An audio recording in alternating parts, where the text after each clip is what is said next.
Në Vlorë është kthyer në traditë që qytetarët të mbritur nga qytete të ndryshme të vendit, por edhe të huaj të lajnë në det në çdo muaj të vitit. Edhe pse jemi në fund të muajit dhjetor, pavarësisht të temperaturave, të cilat mund të jenë më të ulta se zakonisht, ka patur edhe gjatë kësaj të shtune qytetarë që kanë zgjedhur plazhet për t'u larë e për të provuar ujin e detit në këtë periudhë. Pikërisht pavarësisht temperaturave, ata mblidhen në një grup shokësh dhe lajnë në det duke sfiduar kushtet atmosferike, sikundër po ndiqni pamjet në ekran. Një prej tyre është edhe legjenda e futbollit vlonjat Rapo Taho.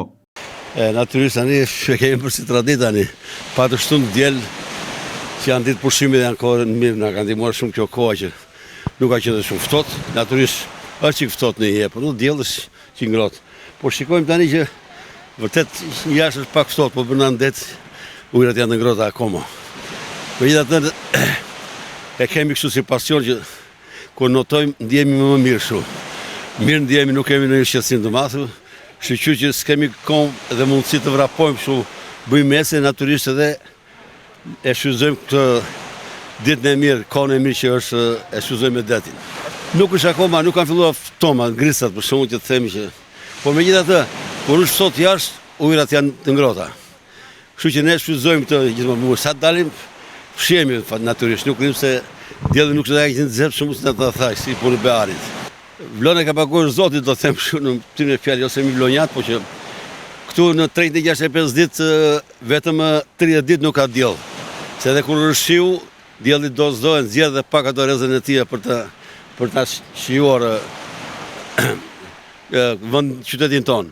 Por do të them për këta çunat e rinj, për shkakun që ju bëj një mesazh që të merren me shumë responsabilitet, me sport.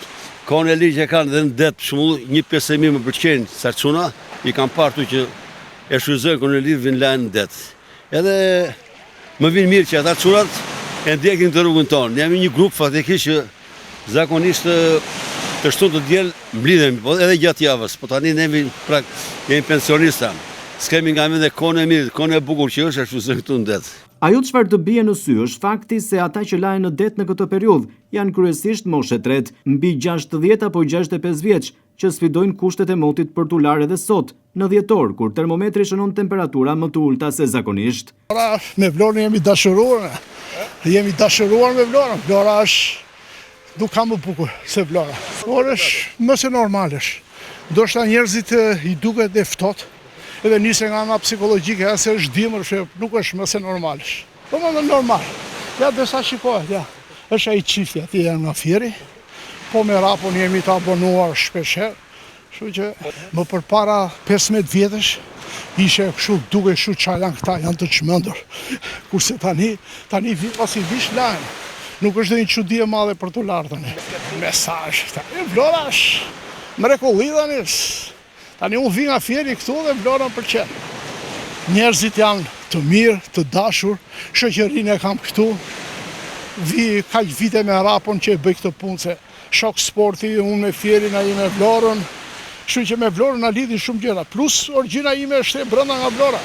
E megjithatë, nuk mungojnë as gratë të cilat sfidojnë veten dhe moshën për t'u larë në det, ndërsa duket se kjo ditë me temperatura relativisht të larta për stinën që jemi, ka bërë që qytetarët të shkojnë drejt plazheve, dhe madje ka patur edhe nga ata që kanë sfiduar kohën dhe kanë provuar ujin e detit.